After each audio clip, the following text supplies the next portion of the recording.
Bienvenue sur la première conférence live avec Vanessa Centroni. Écoute Vanessa, je vais te laisser déjà te présenter, nous dire un peu qui tu es et ce que tu fais. Ok, alors bonjour à toutes, bienvenue. Déjà, merci Lisa. C'est trop cool de l'invitation et que tu fasses ça. Ce qui m'est venu, c'est libérer la parole ce matin. Donc, c'est vraiment ça et j'ai trouvé que ce que tu proposais, c'était l'opportunité de pouvoir parler et tu le disais justement de nos vérités.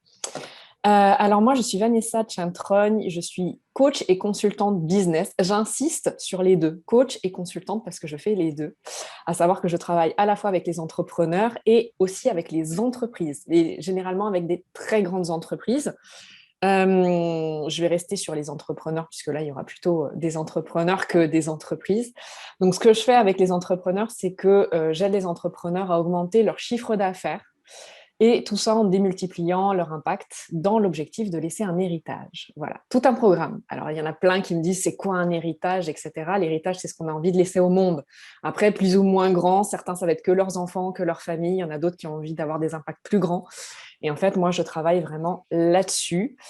Il fallait que je me donne une étiquette, donc c'est pour ça que j'ai choisi business. Mais un peu comme toi, je pense, quand on parle de business, en fait, on ne traite pas que du business, on traite de la personne dans sa globalité. Parce que pour moi, et je pense que tu seras d'accord aussi, euh, on n'a pas que le business et notre vie familiale, etc. Tout ça est imbriqué. Ce qui fait que quand tout va bien, c'est parfait. Mais quand on veut avoir des résultats à un endroit, s'il y a un autre endroit qui pêche, ben, il peut avoir des impacts. Et donc, on est un. Et donc, du coup, ben, on travaille sur la personne. Et c'est ce que j'aime parce que business, c'est très, j'ai envie de dire, binaire. Quand on travaille sur quelque chose, on voit très vite les résultats. Donc, c'est pour ça que je me suis vraiment axée sur le business parce que je me suis dit, chiffre d'affaires, ça parle à tout le monde. Les sous, ça parle à tout le monde. Donc, du coup, ben, on va travailler sur la relation au père qui n'a par exemple rien à voir et on va s'apercevoir qu'en travaillant là-dessus, ben, boum, on a des explosions de chiffre d'affaires. Et c'est pour ça que je me suis intéressée au business et c'est quelque chose qui en plus est très mouvant, donc qui me passionne. Voilà pour faire simple, efficace. Si je dois revenir un petit peu, moi j'ai été salariée avant pendant 14 ans de ma vie. Je crois que j'ai vécu beaucoup de choses. Je suis tombée malade, j'ai eu un cancer, j'ai fait une dépression, j'ai été licenciée abusivement, j'ai vécu plein de choses dans le salariat. Et j'ai pas voulu en sortir en tant que telle. Je me suis posé la question de qu'est-ce que je veux apporter. Sauf que je ne savais pas encore que j'étais au bon endroit quand j'étais salariée. Et en étant et en devenant entrepreneur, je suis entrepreneur comme toi, à peu près, je crois, en Mm. 2017, j'ai Ouais. commencé. Et on s'est connus peu de temps après, en fait. Mm. Je t'ai contacté très peu de temps après. Du coup, je me suis dit, ben, je vais commencer à faire ce que je faisais déjà dans les entreprises. Et après, très vite, j'ai commencé à me dire comment je peux aider les personnes, d'autres personnes à se développer, à se sentir mieux dans leur vie, à se créer une vie qui leur convienne, etc. Et c'est là que petit à petit, avec ma démarche et ma recherche de mission, même si on ne la cherche pas, on est déjà dans sa mission. Après, c'est juste avancer en fonction des opportunités. Eh ben, je me suis dirigée vers le business. Est-ce que je serai là demain encore dans le business? Je n'en ai absolument aucune idée.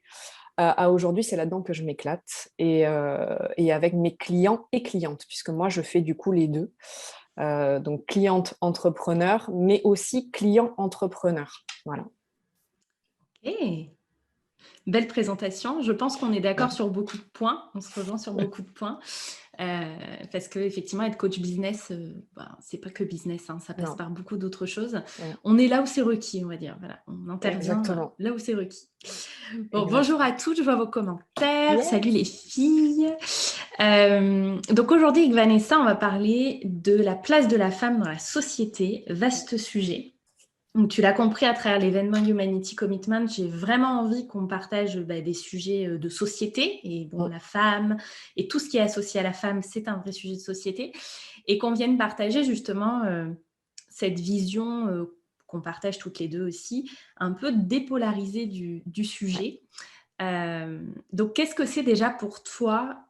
Enfin, quand tu m'as choisi ce sujet, il a été spontané le choix du C'est sujet en clair. fait. Alors, comme je te disais, je ne savais absolument pas et je ne sais pas, on va vraiment co-créer ça ensemble parce qu'en fait, c'est venu comme ça et je me suis dit, mais pourquoi ça vient maintenant? Et en fait, j'ai compris ça il n'y a pas si longtemps, la place de la femme dans la société. Euh, C'était de me dire, et c'est venu parce que il y a plein de choses qui sont venues à ce moment-là. Aujourd'hui, on voit qu'avec tout ce qui se passe dans le monde, tout est en train d'être dans des excès. C'est-à-dire qu'on avait déjà ça et on parle beaucoup de patriarcat, matriarcat. Moi, ça me saoule un peu ce côté. Tu sais, c'est comme l'énergie masculine, féminine. On en parle encore beaucoup, mais en fait, c'est juste pour donner un type. En fait, c'est quand tu es dans l'action, etc., on associe ça à l'énergie masculine. Ok, on a besoin d'expliquer concrètement, et ça, c'est notre mental, qui a besoin de mettre les choses dans des cases, etc. Et je me suis dit, pourquoi j'ai parlé de la femme dans la société, de sa place? C'est parce que je pense qu'on est encore, alors je vais utiliser un terme fort, révolution. En ce moment, il y a vraiment cette notion, alors on en parle avec le Covid, hein, les vaccinés, les non-vaccinés, le pass sanitaire, le anti-pass sanitaire. Il y a quelques années, c'était le mariage pour tous. Alors, ceux qui étaient pro-mariage pour tous, ceux qui étaient contre. Mais en fait, il n'y a pas de on est pour, on est contre, on a tous un avis, il est juste pour soi. Et je me suis dit, je pense que la place de la femme, elle est là, en fait. Elle est dans ce côté, arrêtons de refaire ce qui a été fait pendant des milliers d'années. Ce côté, il faut avoir toujours un avis, il faut toujours que ce soit hyper méga tranché, il faut toujours être contre. Et plutôt de se dire, et c'est quand tu as parlé de tolérance hier, tu sais, quand j'ai écouté ton live, tu as dit, voilà, j'ai envie qu'on parle de tolérance, etc. Et moi, le mot qui m'est venu quand tu as dit ça, c'était amour inconditionnel.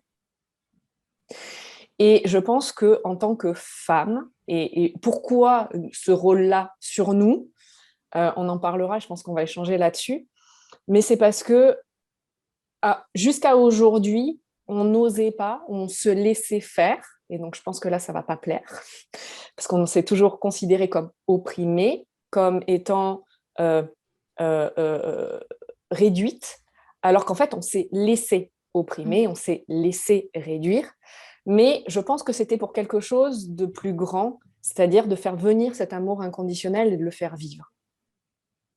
Voilà. Et c'est pour ça que du coup, je pense que ce sujet est venu, la place de la femme dans la société, parce que c'est juste représenté par la femme à aujourd'hui, c'est comme ça que je le vois, mais ça aurait pu être les hommes. Hein. On aurait pu être super puissante, écrasée et faire l'inverse.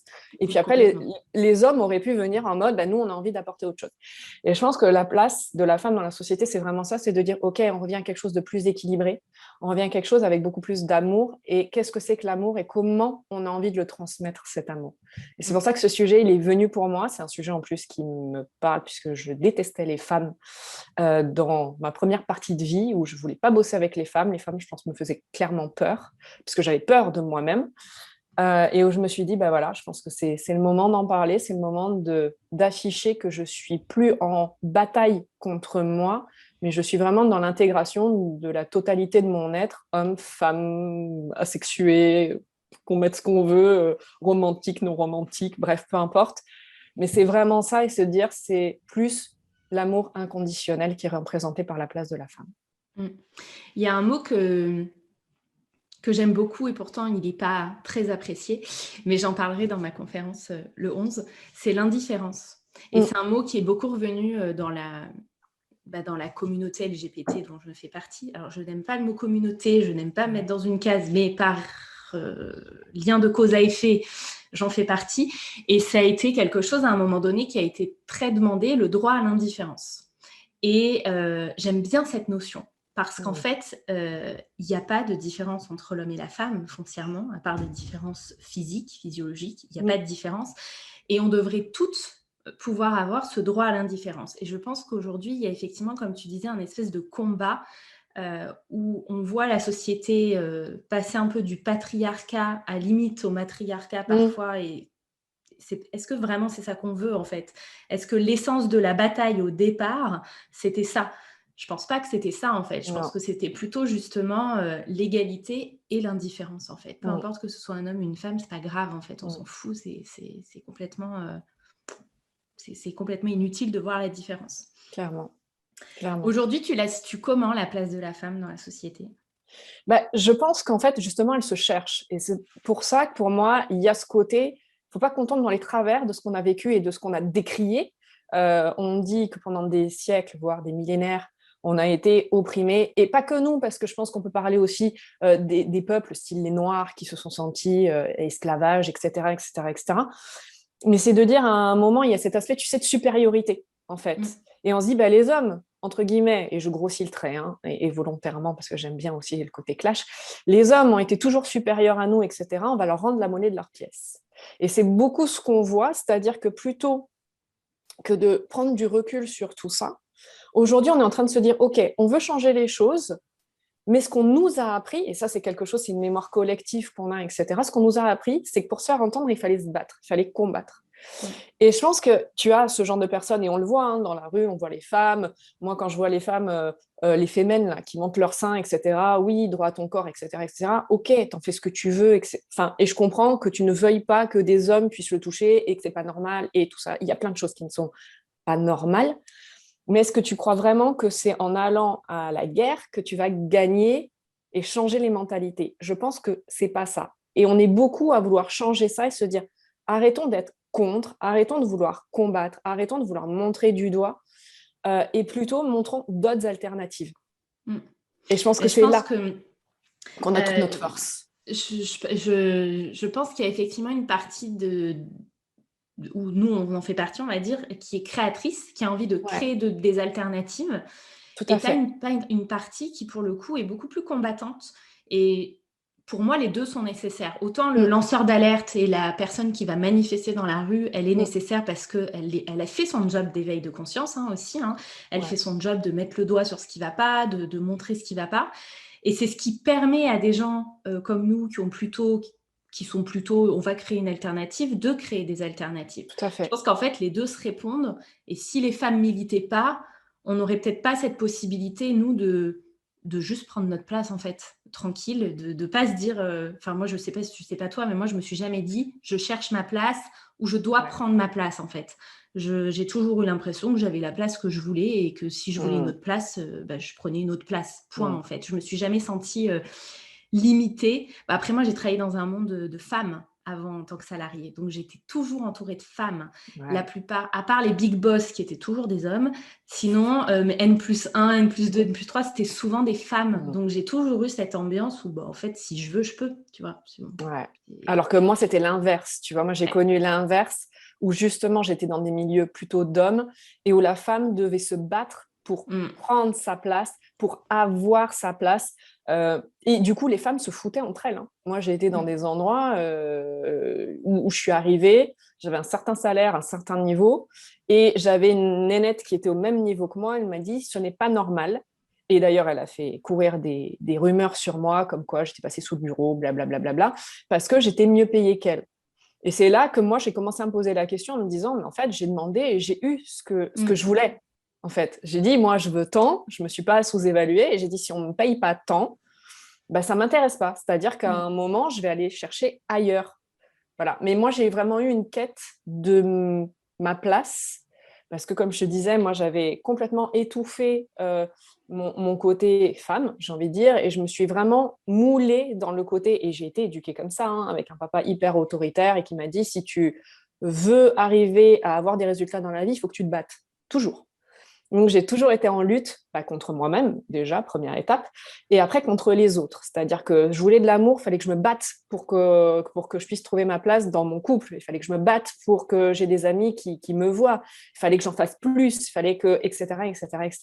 Donc, ça a été pour moi hyper violent de pouvoir avoir ça. Et aujourd'hui, je suis beaucoup plus dans la douceur et je pense que tous les avis sont bons à prendre, en fait. Et je me questionne, c'est-à-dire que s'il y a quelque chose qui me gêne, tu vois, moi aujourd'hui pour le pass vaccinal, enfin, je n'ai pas décidé de me faire vacciner à aujourd'hui, donc j'ai beaucoup de mes amis qui me disent que je ne pense pas aux autres, que je suis limite une terroriste, je vais tuer les gens que j'aime au plus profond de mon cœur. Mais en fait, j'ai envie de dire, comme tu disais, tolérance, c'est-à-dire que j'entends leur discours, j'entends le message qu'ils ont envie de porter, j'entends ce qui se cache derrière tout ça. À aujourd'hui, je ne le fais pas. Si je devais le faire, je ne le ferais pas en conscience. Et j'ai besoin, moi, de mon temps d'intégration pour me dire, OK, la vaccination, est-ce qu'elle a vraiment du sens pour moi? Qu'est-ce que j'ai envie de mettre derrière? Voilà. Et je crois qu'on a tous besoin de ça, c'est-à-dire de se dire, on avance tous au même rythme. C'est comme le business, tu sais, il y en a qui explosent très vite et on se dit, ben oui, mais qu'est-ce que je fais moins bien? Qu'est-ce que l'autre fait mieux que moi? Et si j'arrivais à copier, et si j'arrivais à intégrer complètement sa façon de faire, alors j'aurais les mêmes résultats. Absolument faux, en fait. Et on le voit. Il y en a qui vendent, tu sais, on avait ça surtout dans les années 2015. Tu sais, on avait, si tu suis ma formule pas à pas, 1, tu fais ci, 2, tu fais ça, 3, tu fais ça, alors tu vas avoir les résultats. Et en fait, on s'apercevait que 90% n'avaient pas du tout les mêmes résultats que la personne. Voilà. Et c'est de dire, on a tous un chemin, on a tous un niveau d'intégration, on a tous une transformation à faire. Prenons le temps et soyons tolérants envers les gens. Et sachant que je pars de très loin en disant ça, parce que je ne l'étais absolument pas. Moi, j'étais là, si tu étais en dessous, c'était fini, quoi. Je ne te regardais même pas. Et là, c'est de dire, mais en fait, on s'enrichit tous et toutes de nos histoires, de nos façons d'aborder les sujets, de nos façons de pouvoir expérimenter. Après, il n'y a pas besoin, je pense, de violence ou de critique par rapport à ça. Et c'est ça qui, pour moi, à aujourd'hui, me dérange dans cette position de femme, tu vois, c'est que je trouve que les hommes, ils se foutent sur la gueule et ils passent très vite à autre chose. Et quand je vois, par exemple, tu vois, moi je suis, alors ça va faire très Caroline Receveur, je trouve que c'est une nana en termes de business et en termes de transformation. Elle montre d'où elle est partie, Secret Story ou je ne sais plus ce qu'elle a fait. Et aujourd'hui, c'est une businesswoman de ouf, de malade. Et quand on voit les espèces de critiques qu'elle se prend, et sur tous ses posts, sur l'éducation qu'elle a de ses enfants, sur la façon dont elle a géré sa grossesse, sur la façon dont elle gère son business, etc., etc., etc., on se dit, et généralement, ce n'est pas les mecs qui critiquent, c'est les femmes qui sont encore plus dures envers d'autres femmes. Et c'est là que je me dis, on a vraiment ce côté à intégrer que ça nous dessert en fait. Ça nous dessert dans l'image de la femme au global et qu'on est capable de beaucoup mieux, mais c'est qu'on a aussi à travailler des choses. C'est-à-dire que quand on critique une personne, si je te prends toi et que je dis, putain, toi tu gagnes 100 000 euros par mois, je les ai pas, c'est pas normal. Qu'est-ce que tu fais de plus? C'est que j'ai quelque chose à travailler sur moi pour pouvoir accepter que toi, tu puisses faire ça et me dire, c'est génial, moi aussi, donc, avec ma façon d'être, je peux arriver, mais il y a quelque chose qui bloque en moi et qui me dit, c'est pas normal, c'est pas juste. Ok, je travaille quoi sur moi? Et je pense qu'il y a vraiment ça à pouvoir vraiment conscientiser, parce que je pense qu'on est vraiment aussi dans une ouverture de conscience au global. Et je parle des femmes, mais il n'y a pas que les femmes. Je travaille avec beaucoup d'hommes, alors qui accepteront pas encore complètement qu'on leur dise qu'ils sont dans une ouverture, dans quelque chose de plus grand, dans de la spiritualité et qu'ils l'afficheront pas parce qu'ils ont ce côté encore très non, c'est pas comme ça qu'on fait, on est des vieilles France, etc. Mais je pense qu'on est vraiment là-dedans en train de se dire il y a de belles choses qui sont en train de se construire. Oui, il y a de la souffrance. Je pense qu'il y en aura peut-être toujours et on sera toujours dans de la dualité. Et tu en parlais, on est dans un monde de dualité, mais on peut participer à être dans un monde d'unité.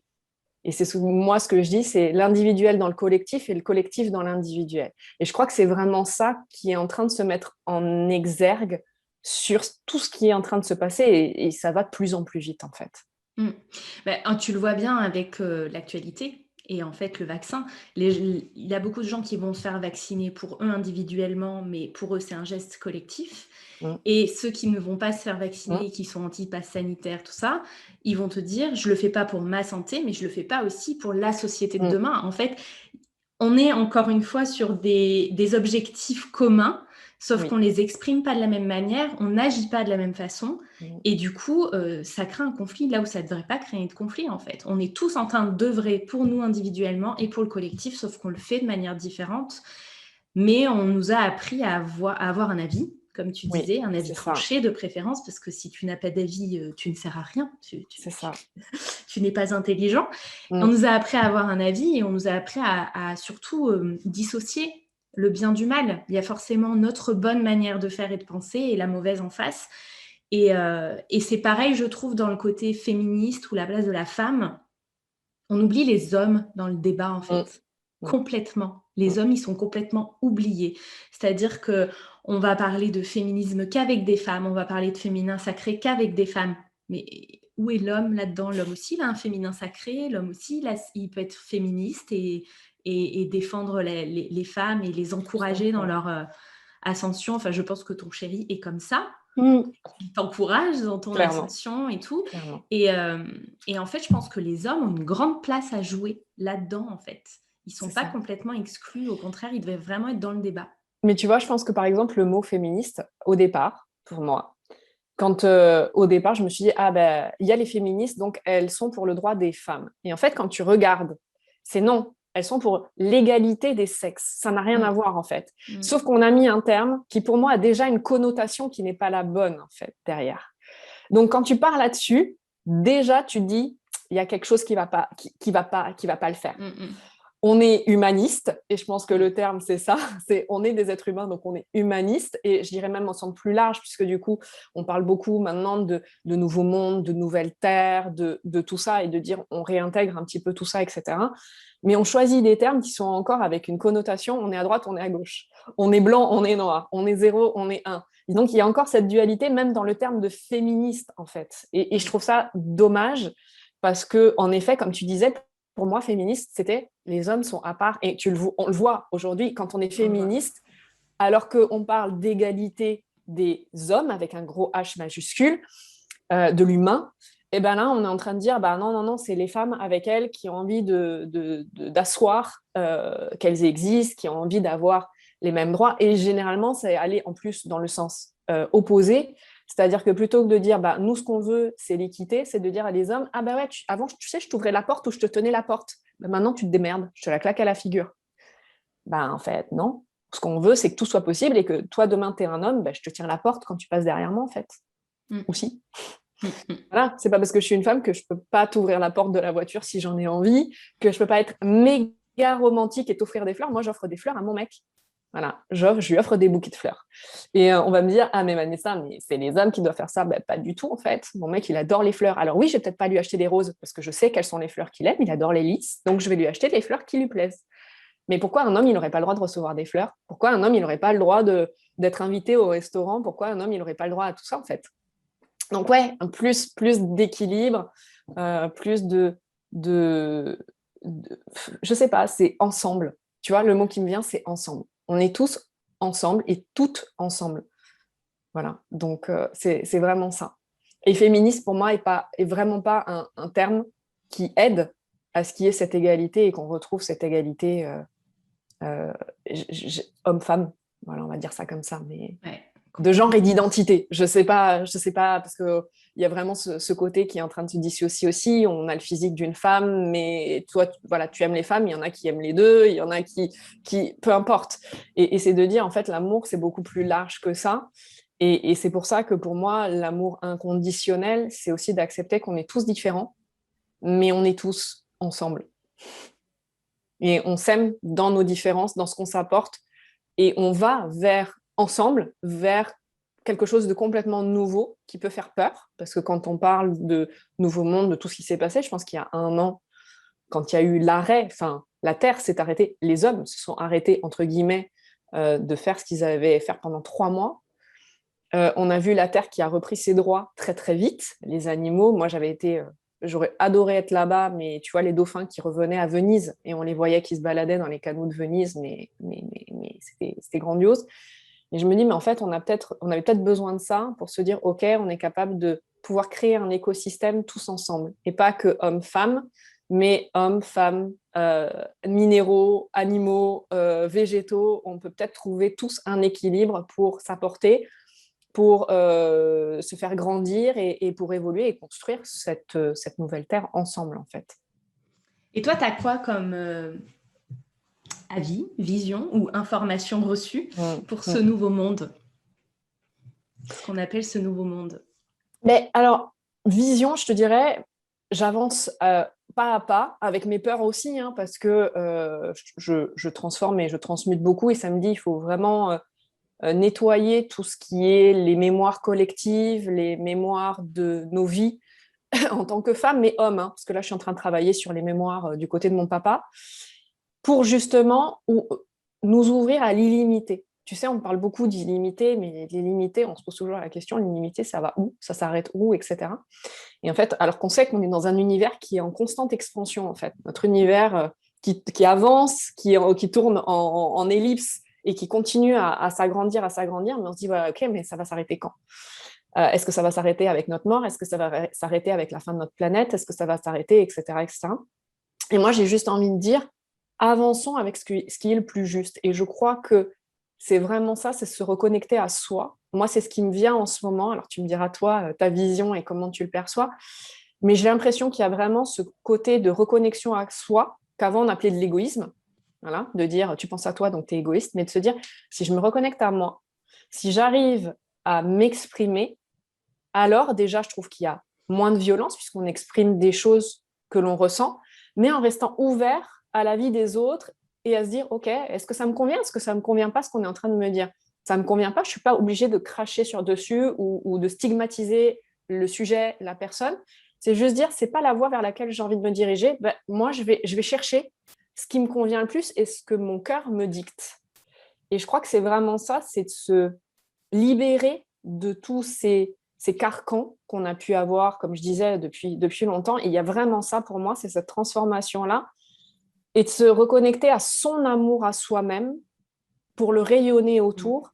Et donc, je crois qu'il y a de très belles choses qui vont arriver. Je ne sais pas sous quelle forme, et je pense qu'on ne le saura jamais, ni quand, mais c'est de dire, à partir du moment où on avance en conscience, première étape, et je crois qu'on est de plus en plus conscient et on s'éveille tous de plus en plus. Tu m'aurais dit ça il y a 10 ans, je t'aurais dit, t'es une vraie tarée de me dire ça, mais d'où tu sors? Mais on s'éveille à tout ça et on se laisse la possibilité d'être surpris.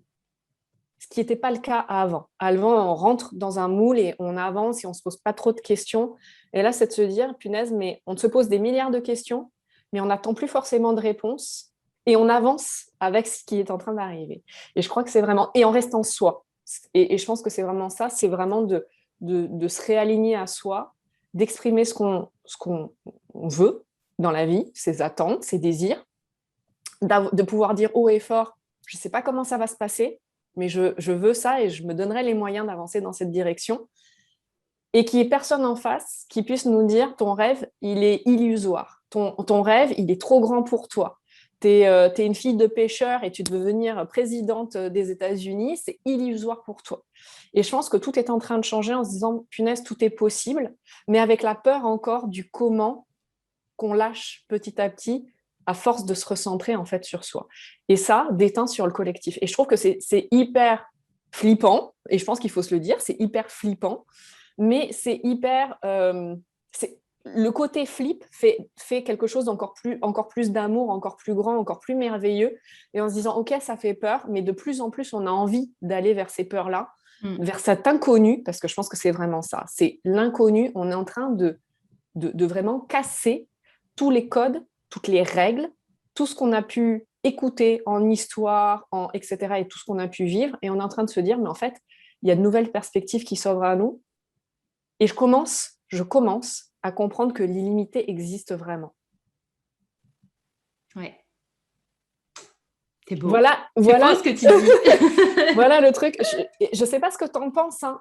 Et je suis vraiment en mode partage de savoir ce que tu en penses. Mais voilà, je le ressens comme ça en me disant, en fait, on va vers l'inconnu, sauf qu'avant, on voulait se brider et aujourd'hui, on se dit, mais l'inconnu, il est peut-être exceptionnel, en fait. Alors oui, ça En fait, je trouve que depuis quelques années déjà, mais effectivement, le Covid a accéléré ça.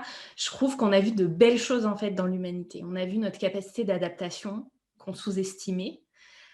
On a vu, et tu parlais de te laisser surprendre, on a vu que les gens étaient capables d'accepter l'inconnu. C'est ça. Alors, pas tous au même niveau.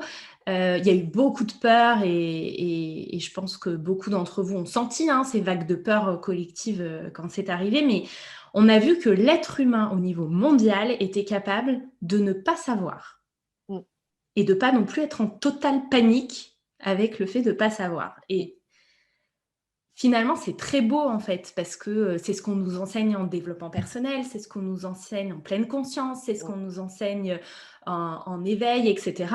C'est justement d'accepter de se laisser surprendre et je trouve qu'on a montré qu'on était capable de le faire. Après, l'objectif, c'est de ne pas l'oublier. Ça va être une deuxième étape.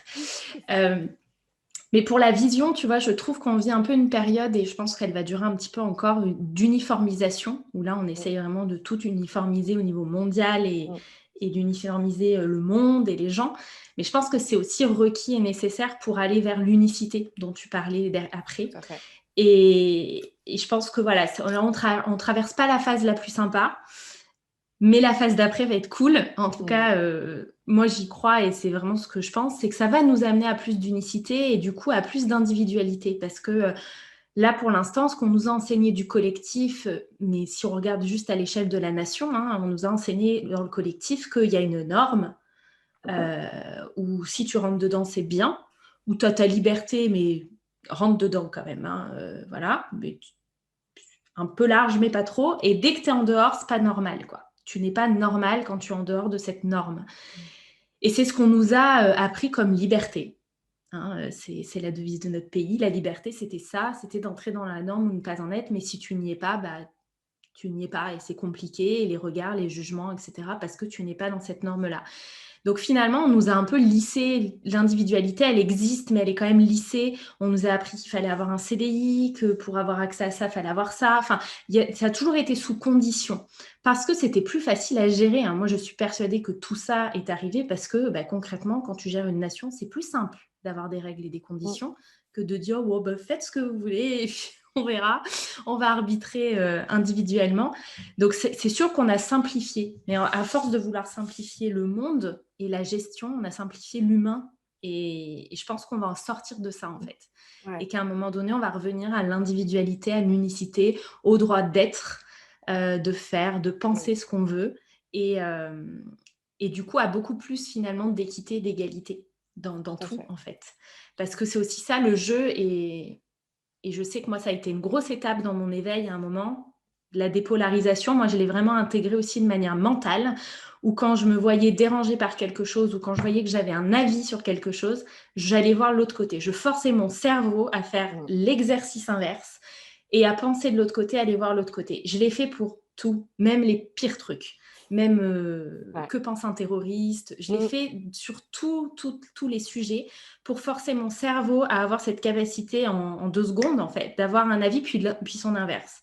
Parce que quand vous avez un avis tranché et que vous avez l'inverse qui arrive, vous êtes beaucoup plus tempéré d'un coup. mm, Et en fait, finalement, vous n'avez pas vraiment d'avis. Il y a des choses qui me dérangent et il y a des choses qui me mettent en colère, il y a des choses qui me rendent triste ou peu importe, mais c'est d'habituer son cerveau à avoir un regard beaucoup plus doux sur le monde et sur les gens et sur les raisons qui poussent les gens mm. à faire certaines choses et d'amener un regard plus doux. On parle de tolérance, bah, c'est aussi ça en fait. Mm. Et être plus doux avec soi-même aussi. Ouais, On est des forcément. humains, il ne faut pas oublier, on est des êtres humains. Et un être humain, il est fait d'émotions. Et moi, j'ai été éduquée avec on n'a pas le droit d'être triste, ok? Donc, on n'a pas le droit d'exprimer ce qu'on veut, hein, et on n'a pas le droit d'être triste, parce que la tristesse, beaucoup de gens ne savent pas la gérer en face, en fait. Ça leur Mm. envoie de l'impuissance. Et donc, du coup, moi, j'avais un papa qui se mettait en colère. Quand il me voyait triste, il se mettait en colère, parce que c'était sa façon, sa réaction. Et aujourd'hui, j'ai une relation complètement différente avec mon papa, et c'est ça qui est beau aussi, je trouve, dans notre humanité, c'est que quand on prend conscience de ça, quand on prend conscience qu'on a et qu'on se donne le droit de dire je suis triste, je suis en colère, je suis agacée, je suis dégoûtée, je suis etc. Ça se calme très vite. En fait, l'émotion, elle dure un quart de seconde en tant que telle. Après, c'est tout ce qu'on se dit dans sa tête, toute l'histoire qu'on se crée dans sa tête qui fait que cette émotion, elle va durer, enfin, en tout cas, cette sensation peut durer plus ou moins longtemps.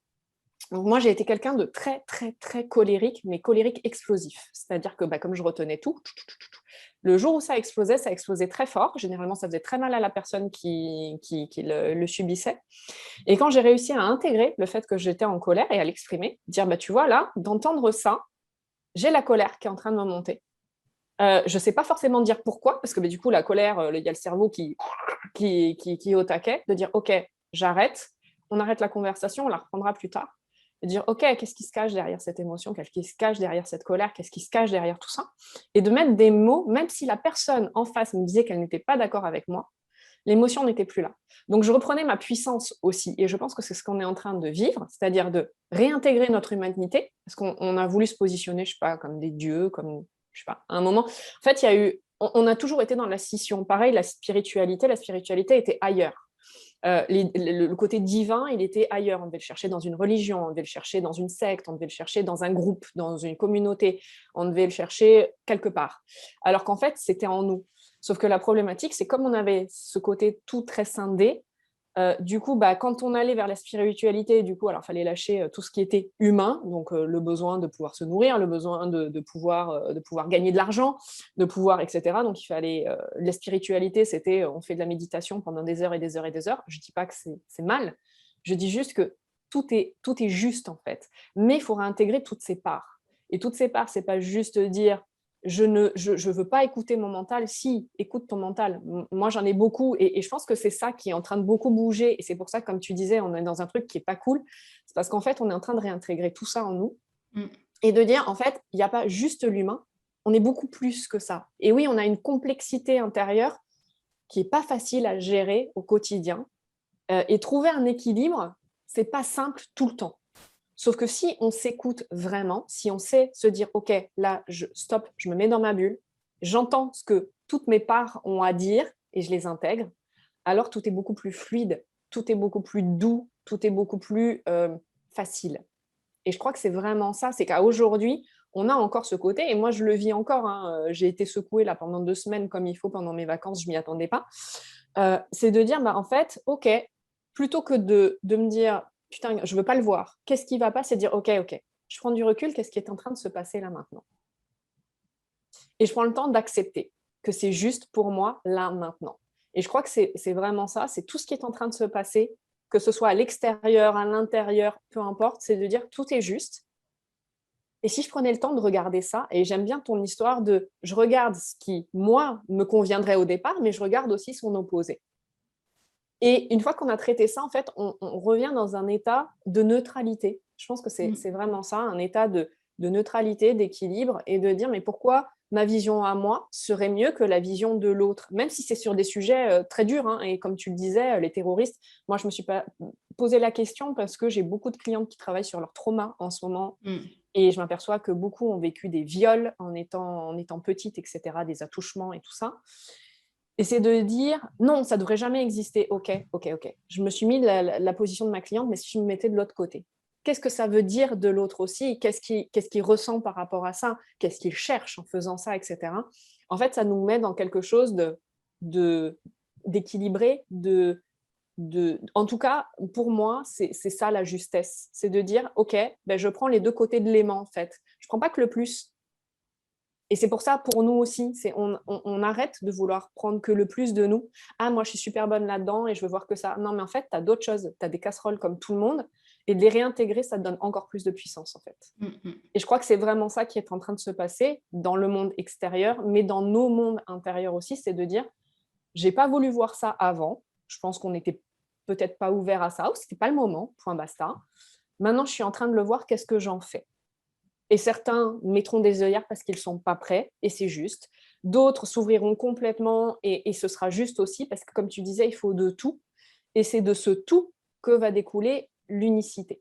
Et pour moi, l'unicité, ce n'est pas juste pareil, hein, parce qu'on disait, on nous a mis dans des moules, l'unicité, on va dire, ah ben oui, on va tous être pareil, on va tout. Non, tous dans notre unicité pour faire quelque chose de plus grand et quelque chose qui avance dans un sens, on ne sait pas lequel, mais en tout cas qui va vers, pour moi, et je suis d'accord avec toi, vers du mieux. C'est clair. Enfin, moi, je vois beaucoup plus de lumière arriver. Mais on avait besoin de connaître ces ombres pour prendre conscience aussi de nos ombres à nous. Ouais, complètement. Et justement, ça fait écho à... Tu parles de puissance, en fait, et on parle souvent de puissance féminine, de puissance de la femme, et je trouve que ce terme, il est mal compris parfois ou mal interprété. Il est confondu avec le mot pouvoir, qui n'a absolument rien à voir. Puisque quand on parle de puissance, on parle de notre puissance intérieure, et elle peut être masculine, elle peut être féminine. Enfin, encore une fois, d'ailleurs, elle n'a même pas besoin d'avoir un autre mot derrière.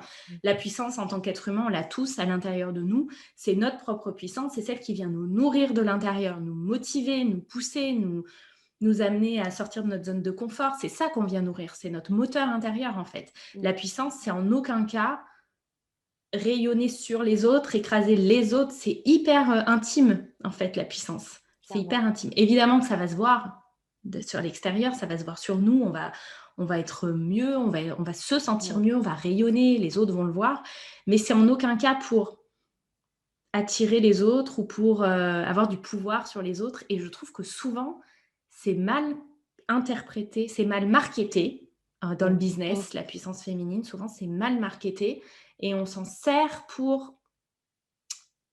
C'est pas hyper juste en fait. C'est pas hyper juste. On n'est pas dans la justesse pour le coup. On est vraiment dans un espèce de ce qu'on appelle puissance. Ça va lier puissance et pouvoir, quoi. Ouais. Et c'est pas mal non plus d'avoir du pouvoir. Hein. Comme c'est pas mal d'avoir un ego. On a Au tous de contraire. l'ego, on a tous du pouvoir hein, à un moment donné. Mais du coup, c'est de remettre aussi les bons mots. Et ça aussi, je pense que ça va faire partie de notre construction de nouveaux collectifs.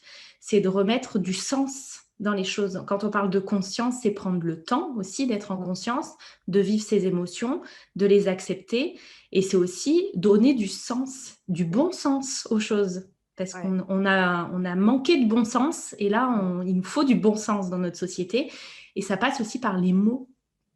Et je pense qu'en fait, il y aura... Aujourd'hui, on nous a mis des définitions sur des mots, mais qu'en fait, quand on creuse, chacun a sa définition. Et je pense que c'est ça aussi qui va être important, c'est de se réapproprier nos définitions des mots. Ma définition de liberté, c'est pas la même que ta définition de la liberté si on devait en parler. Donc, c'est de se dire, il y a ce côté, en effet, la puissance était égale à pouvoir, etc. Mais c'est quoi votre définition? C'est quoi ta définition de la puissance? C'est comment tu as envie de l'interpréter? C'est quoi ce que tu as envie d'offrir avec cette puissance-là? C'est quoi ce qui va te permettre de pouvoir justement, toi, développer ta puissance? Moi, je ne suis pas quelqu'un, par exemple, de très créatif au sens artistique du terme. Et j'en rencontre beaucoup, comme un fait exprès de par hasard. J'ai beaucoup de personnes qui me disent « Ah là là, alors moi, j'ai fait une formation de coach, mais je ne m'y retrouve pas, j'aimerais faire ça, j'aimerais aider les gens et tout ça. » Par contre, quand les gens me parlent « Ah là là, je fais des dessins d'eux. » À l'instant T, comment je les vois.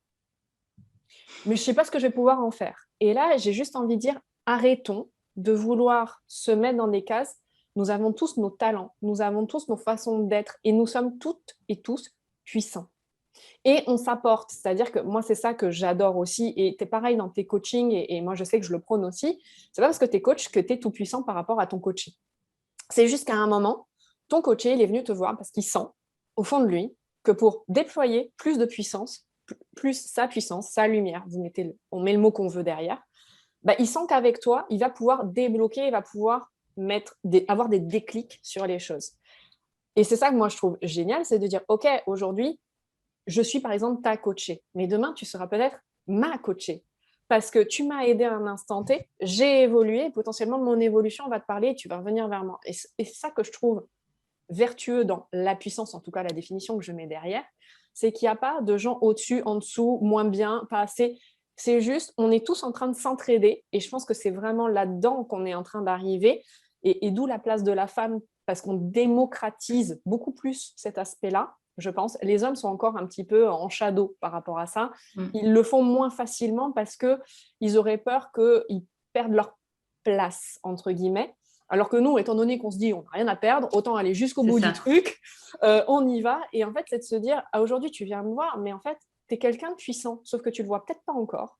Et tu n'as peut-être pas encore trouvé quels étaient les éléments qui allaient t'aider à diffuser ta puissance. Et ça, pour moi, c'est vraiment toute la subtilité qui est de dire, en fait, on arrête ce côté enseignant et étudiant. On est tous des étudiants de la vie. Et parfois, certaines personnes ont compris certaines choses qu'on a besoin d'aller chercher à un moment. Et donc, on va aller le voir et on se dit « Ah oui, mais en fait, sa vie, pour rien au monde, j'en voudrais. » Ou alors, il gagne tellement peu que j'aimerais pas. Ouais, sauf qu'il a quelque chose qui, à un moment, va nous aider dans notre parcours, dans notre évolution, de notre pouvoir, de notre puissance. Et quand je parle de pouvoir personnel. Et je pense que c'est vraiment important aussi de casser ce côté-là, comme tu disais, et de dire, en effet, il y a ce côté puissance, pouvoir, parce qu'on a encore envie de mettre de la dualité, on a encore envie de pouvoir comparer les choses, on a encore envie de pouvoir noter les choses. Alors moi, je le fais encore. J'aime bien mettre des notations parce que ça parle et le mental a besoin d'être rassuré par rapport à ça. Et c'est de dire, tout est juste. On va arrêter de dire, je ne veux plus de mon ego. En fait, si tu ne veux plus de ton ego, tu n'es plus un être humain. Donc, tu es mort. OK. Maintenant, c'est comment tu peux mettre ton ego au service de toi, de ton être, de tes envies, de tes désirs, de ce que tu as envie de construire. Ton ego, après, tu as décidé de vivre avec quelqu'un. Tu as trouvé quelqu'un avec qui tu avances. Ton ego va te dire, ah ben oui, mais moi, je ne vais pas me laisser marcher sur les pieds parce que tous les autres qui sont passés derrière ou toutes les autres qui sont passées derrière, elles m'ont bien saoulée, et ben c'est fini, plus jamais. Mais en fait, ça, c'est ton ego primaire qui parle, c'est le cerveau reptilien qui dit, je veux rester en vie. Mais en soi, il a envie de quoi? Il a envie de construire, sinon tu n'aurais pas choisi cette personne. Et comment tu fais pour construire? En fait, tu mets ta puissance au service de sa puissance et inversement. Et je crois que c'est vraiment ça qui est en train de se faire à une échelle beaucoup plus grande. C'est qu'en fait, on est en train de s'aider et en se disant, ah, mais en fait, on n'est pas obligé de s'écraser pour avoir de la puissance, pour avoir un business qui tourne, pour avoir une vie qui nous corresponde, pour pouvoir vivre dans une yourte si on a envie de vivre dans une yourte, ou si on a envie de vivre en 5 étoiles toute notre vie et qu'on a envie de vivre dans des hôtels toute notre vie. En fait, tout ce petit monde-là peut complètement co-créer ensemble, complètement avancer et complètement être chacun dans sa puissance et en fait faire quelque chose de juste exceptionnel en fait. Et je crois que la co-création, c'est exactement ça. Et alors, je suis comme toi, hein, moi, coaché. Pour moi, on co-crée quelque chose quand on est en séance de coaching. La personne qui vient à toi, elle a repéré quelque chose en toi dont elle pense avoir besoin, ou en tout cas qui complète une partie d'elle et qui va matcher. Mais du coup, c'est deux parties qui se reconnectent et qui font qu'on co-crée quelque chose de merveilleux. Mais ça peut être dans les deux sens. Et moi, j'ai beaucoup de mes clientes où je suis devenue leur cliente. La plupart des collaboratrices avec qui je travaille aujourd'hui, c'était mes clientes et aujourd'hui, je suis leur cliente. Et je trouve que c'est important, en fait, parce que ça crée de belles relations et des relations qui sont vraiment justes et qui vont dans les deux sens et qui sont pas... où il n'y a pas cette supériorité, encore une fois. On ne va pas chercher la supériorité, et c'est ce qu'on disait au début avec la femme, on ne va pas chercher la supériorité dans la société. On va juste, nous, on est juste sortis d'une zone d'inconfort pour venir créer une nouvelle zone de confort. Effectivement, les hommes, ils sont un petit peu dans une zone de confort, donc il va leur falloir un petit peu de courage pour sortir de la zone de confort et nous rejoindre. Mais en fait, c'est nous rejoindre pour vraiment co-créer quelque chose ensemble. Dans l'idée, c'est vraiment cette idée-là, quoi. C'est ça. Et c'est pas question d'âge aussi, parce que j'en entends beaucoup qui disent oui, les anciens, tu comprends, rien à voir. Ma grand-mère, elle a 101 ans. Et elle a toujours été, alors pour moi, alors ça s'appelait avant-gardiste à l'époque. En fait, quand tu vis avec ton temps, tu étais avant-gardiste. Et j'ai envie de dire que quand elle a vécu donc la guerre, sachant que j'ai une grand-mère qui est blond, moi je me fais des mèches, elle est blonde comme ça, naturelle, et elle a des yeux bleus, mais bleus de fou, quoi. Et mais bleu, voilà. Et quand Paris a été pris, donc forcément, elle faisait partie des Ariens, hein, quand on voyait sa gueule, voilà. Et quand elle raconte la guerre, son père s'est pris une balle dans la tête, c'est elle qui l'a soigné parce qu'elle était infirmière. À l'époque, toutes les femmes, globalement, étaient infirmières à ce moment-là à Paris, et qu'elle expliquait qu'elle faisait du troc pour aider sa famille, etc., etc. Je lui ai dit, mais à aucun moment, tu n'en as voulu aux Allemands de te faire subir ça ou de jouer avec ça, etc. Et elle me dit, tout est question d'adaptation, tout est question de comment tu vois les choses, tout est question de qu'est-ce qui est important pour toi. Et ce qui a toujours été important pour elle, ça a été d'être toujours, et elle me dit, moi j'ai toujours été dans l'apprentissage et dans l'amour. C'est-à-dire que j'estime que tout ce qui m'arrive est un apprentissage pour plus d'amour. Pour moi, pour les autres. Et pour ceux que j'aime surtout. Et je me dis, mais à 100 ans, tu te dis ça, mais où est-ce qu'on est, quoi? Voilà. Et quand je lui dis, est-ce que tu n'as pas peur de la mort, toi qui te rapproches quand même dangereusement d'elle, elle me dit, tant que je sais que la vie m'apprendra quelque chose, la mort n'aura pas d'emprise sur moi. Et le jour où j'aurai décidé que la vie a cessé de m'apprendre des choses, alors la mort viendra me chercher. Donc, toutes est question de philosophie, tout est question de tout ça. Et je trouve qu'on a tous cette sagesse intérieure, mais qui sont masquées par nos peurs. On a encore beaucoup de peurs, on a encore beaucoup de doutes, on a vécu des choses parfois pas cool. Et c'est pour ça que je dis, en ce moment, on est en train de travailler sur des gros traumas. Trauma ne veut pas dire être violé. Quand je dis trauma, on peut avoir un accident de voiture, moi j'ai eu une maladie, ça a été un trauma de fou. J'ai été giflée par mon père, ça a été un trauma de fou quand j'étais petite. Voilà, il n'y a pas de gros petits traumas. C'est juste de dire, à un moment, on est en train de gérer tout ça, de traiter toutes nos souffrances, mais justement pour plus d'amour derrière. Donc, il ne faut pas oublier ça. Et l'amour derrière, ce n'est pas que l'amour des femmes, parce que c'est vrai que j'avais parlé de la femme, mais je pense que la femme, comme je disais, à aujourd'hui, elle se dit, j'ai rien à perdre en fait. Je fais ça, je dis ce que j'ai, comme j'ai envie de le penser, comme j'ai envie de le dire, ce qui me vient. Ce sera peut-être pas juste, et peut-être que dans 2 ans, je changerai d'avis en plus. On est capable là aujourd'hui de dire, hey, je te dis un truc, mais autant tu viens me voir dans 6 mois, je ne serai plus du tout dans ce truc-là. Et là, on est en train de se dire, mais en fait, on a le droit de changer d'avis, on a le droit de se dire qu'on s'est trompé. Ben ouais. Et ça, c'est vraiment le côté, notre humanité, de dire, mais qu'est-ce qu'on est? Enfin, si on prend un peu de hauteur, qu'on se met dans l'univers, on est quoi à la taille de l'univers? On est mais de la poussière, quoi. On est invisible aujourd'hui. Donc, et si on gardait ça quand même un peu en tête, en se disant, OK, et après on se pose des questions de, ouais, lui il est noir, alors je ne peux pas le saquer, ouais, elle m'a dit ça, alors je ne peux pas la... Remettons-nous dans ce contexte, OK. Et on va rester combien de temps par rapport à aujourd'hui, le nombre de milliards d'années que l'univers existe? On reste combien de temps? Qu'est-ce qu'on a envie de faire de ce temps, de cette seconde qui nous est donnée par rapport à l'univers? Qu'est-ce qu'on a envie d'en faire? Est-ce qu'on a envie d'essayer, en tout cas, de vivre avec des choses qui nous font nous sentir bien, qui nous font nous sentir heureux, qui nous font nous sentir épanouis? Ou est-ce qu'on a envie d'aller toujours en confrontation dans notre mal-être et de se dire non, c'est pas grave, les règles ont été comme ça. Et je pense que c'est vraiment ça qui est en train de se jouer. Et la femme et l'homme ont clairement un grand rôle dans tout ça, mais en se disant, l'inconnu, il est là, il faut que j'apprenne à vivre avec, parce que ce qui s'est passé il y a 1 an, il y a d'autres choses peut-être beaucoup plus énormes qui vont arriver ensuite.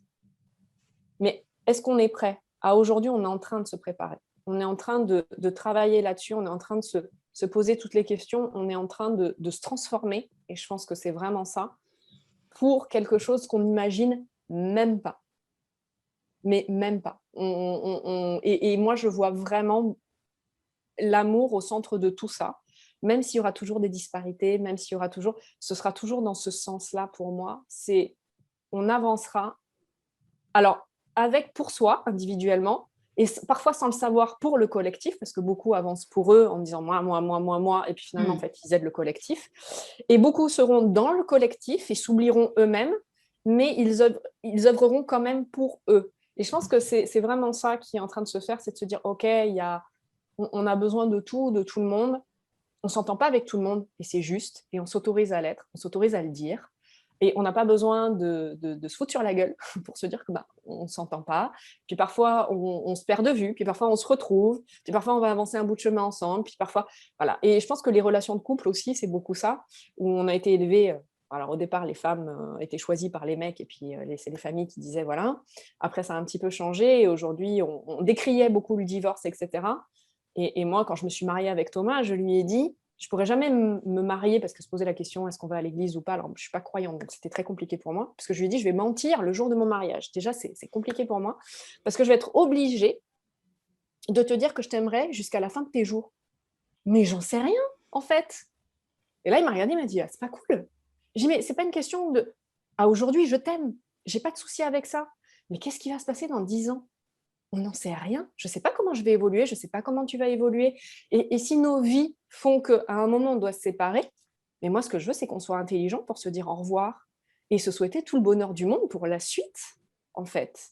Et je crois que c'est aussi ça qui est en train de s'ouvrir avec ce positionnement du monde. Je vais enlever le côté femme, mais ce positionnement du monde, c'est de se dire arrêtons de se promettre des choses, arrêtons, avançons. Aimons-nous, avançons, faisons de belles rencontres. On attire de toute façon des personnes qui nous font du bien ou des personnes qui nous mettent face à ce qui est à travailler. Et tout avancera dans le meilleur des mondes. Mais en fait, c'est ça, c'est qu'on amène de la nuance. On ne passe pas d'un à l'autre, on n'oublie pas les engagements pour passer à quelque chose de complètement imperméable, mais on ramène un petit peu d'imperméabilité dans l'engagement. Et moi, je suis comme toi pour le mariage, moi je me marie l'année prochaine. Et pareil, je dis à Annette, mais moi, mes vœux, je ne sais pas si je les écris moi, parce que je ne vais pas te dire que c'est ça. Et elle est complètement d'accord, parce qu'en fait, c'est l'engagement d'aujourd'hui et c'est l'engagement qu'on a envie de prendre l'une avec l'autre. Mais effectivement, dans 10 ans, on n'en sait rien. Donc, on avance vers un monde nuancé. En tout cas, c'est ça. c'est ce Et qui qu'on espère. communique davantage. Et je trouve qu'il y a plus ça aussi, il y a ce besoin de vraiment s'exprimer. Avant, on réfrénait ce qu'on pensait, on réfrénait nos douleurs parce que déjà, ça ne se disait pas, ou alors on avait peur de blesser l'autre, etc. Et je pense qu'aujourd'hui, on est vraiment dans une phase où on a envie de communiquer nos ressentis et en disant à l'autre, si je te dis ça, ce n'est pas pour te blesser, c'est que c'est ce que je ressens là maintenant. Et si je le partage avec toi, c'est que j'ai assez de confiance parce que je sais que tu es, un, en capacité de l'entendre, deux, en capacité de m'aider pour grandir, pour évoluer, etc. Et je crois que c'est vraiment aussi ça, c'est qu'à aujourd'hui, on a aussi une voix, avec un E, avec un X, on met les deux, qui est en train de vraiment s'ouvrir pour, tu disais, tiens, j'ai envie de vous partager ma vérité. En effet, tu partages ta vérité. Et des personnes sont en accord avec ta vérité, d'autres ne le sont pas. Après, est-ce que ces personnes qui sont en désaccord avec ton vérité, est-ce qu'elles valent moins bien que toi? Absolument pas. Et c'est là qu'on est d'accord. C'est qu'on a chacun notre vérité, on a chacun notre définition des termes qu'on me disait, et qui sont des termes, on se dit, c'est simple, hein, liberté, amour. Ben non, les déclinaisons, c'est des milliards et des milliards de possibilités, et chaque individu est différent. Et je crois qu'on est vraiment dans cette ouverture totale, dans ce côté aussi d'avoir envie que les choses se fassent. Alors, j'aime pas trop le terme de facile, plus fluide, de façon plus fluide. Et je crois que c'est vraiment ça, en fait. C'est de dire à aujourd'hui, et dans notre communication et dans la manière dont on porte les choses, et je pense que tu es d'accord avec moi, à un moment, c'était « Ah là là, si tu es connecté à toi, tout sera tellement simple, tellement facile. » Non, c'est pas facile. Parce que de regarder ce qui est de plus noir en nous, c'est clairement pas facile. Par contre, ce travail-là nous apporte tellement de bonheur derrière qu'on se dit après coup, punaise, ça valait le coup que je me mette la tête dedans et que j'en pleure et que je trinque. Parce qu'une souffrance, ça fait mal. Et la personne qui dit non, mais la souffrance, c'est rien, c'est pas vrai. La souffrance, ça fait mal. Par contre, une chose est sûre, c'est que c'est pour mieux derrière. Donc, toutes les souffrances qu'on vit, qu'on vivra, etc., même si on ne voit pas tout de suite le côté positif, c'est sûr que c'est pour quelque chose de positif derrière, quelque chose qui va nous aider à avancer, qui va peut-être nous aider à avoir un déclic. Ça peut être jamais, mais ça peut être 2 ans plus tard, dans la seconde, ça peut être 15 ans plus tard, ça peut être en fin de vie, peu importe. En tout cas, toutes ces souffrances, elles sont là pour une bonne raison. Et je crois que c'est ça aussi avec lequel on connecte. Avant, on n'en parlait pas, on faisait beaucoup l'autruche sur ce qui nous arrivait. Je ne veux pas voir, je suis malheureuse, mais si, je vais me persuader et je vais me dire que tous les jours devant ma glace, je suis heureuse, je suis la plus heureuse. Non, c'est pas ça. C'est je veux être heureuse, je sens que quelque chose ne va pas et je vais aller regarder ça. Ouais. Et je crois qu'on est vraiment en train d'ouvrir sur tout ça. Clairement, je suis tout à fait d'accord avec toi. Les filles, est-ce que vous avez des questions ? Merci pour vos petits commentaires pour le live. Est-ce que vous avez des questions, des avis, des choses à nous partager par rapport à ce sujet-là? Enfin, tout ce qu'on a dit, parce que du coup, on a dévié de... Ouais, on a parlé de beaucoup de choses. Mais tu vois, on a parlé de l'humain, en fait. Exactement, on a parlé de l'humain, mais c'est vraiment ça. Après, on a parlé de la femme, mais ce serait, je pense, aberrant de parler que de la femme. Mais voilà. Et tu vois, quand je t'ai dit, putain, j'ai rien préparé, il y a quand même quelque chose qui m'est venu. C'est que le monde, la Terre, je le lis parce que j'ai pris des notes, est en profonde mutation.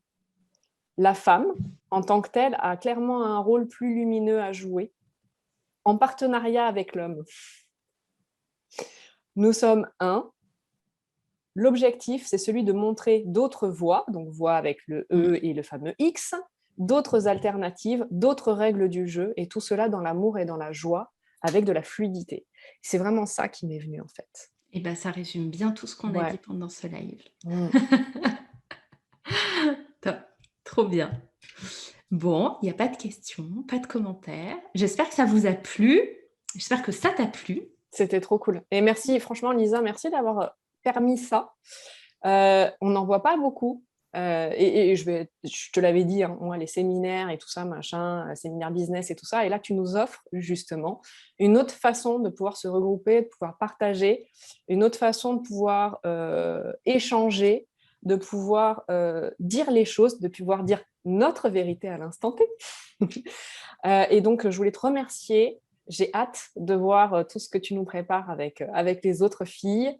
À celles qui nous regardent, et qui nous regardent maintenant et qui nous regarderont plus tard, moi, j'ai juste envie de vous dire, faites-vous confiance. Vous savez ce qui est juste pour vous. Ne regardez pas ailleurs si ce n'est qu'en vous-même. Voilà. Et vous trouverez toujours, toujours, toujours la voie de l'amour pour vous. Et c'est ça qui est important. Waouh. Alors, Florie. Donc, Florie, elle a divorcé et elle dit « Pourtant, se portera toujours de l'amour parce que notre amour était au-delà du couple. Nous nous sommes quittés en se souhaitant le meilleur et je souhaite au monde entier de porter tellement d'amour en soi que nous pouvons tout traverser. » Mais je suis bien d'accord avec toi. Clairement. Je me sens moins extraterrestre. Ah, bah ça, c'est cool. Welcome on board. C'est ça. Ouais. Mais écoute, merci à toi d'avoir accepté cette invitation. Moi, je suis trop contente de cet événement. Tu sais que je fais beaucoup de masterclass, beaucoup d'événements, mais la plupart du temps, c'est beaucoup plus du business et pour lancer aussi toutes les offres que j'ai. Et là, c'était vraiment un appel qui a mis plusieurs mois à s'accoucher. Et merci à toi d'avoir été là parce que tu fais partie des visionnaires extraterrestres. Donc, je suis très contente de t'avoir reçu ici. Et puis, bah voilà, tu as ouvert le bal. Donc, on est parti pour 11 jours. Trop bien, trop bien. Et belle continuation à tout le monde. Je suis ravie. Je suis ravie. Voilà, je dirais ça, je suis ravie. Super, pareil.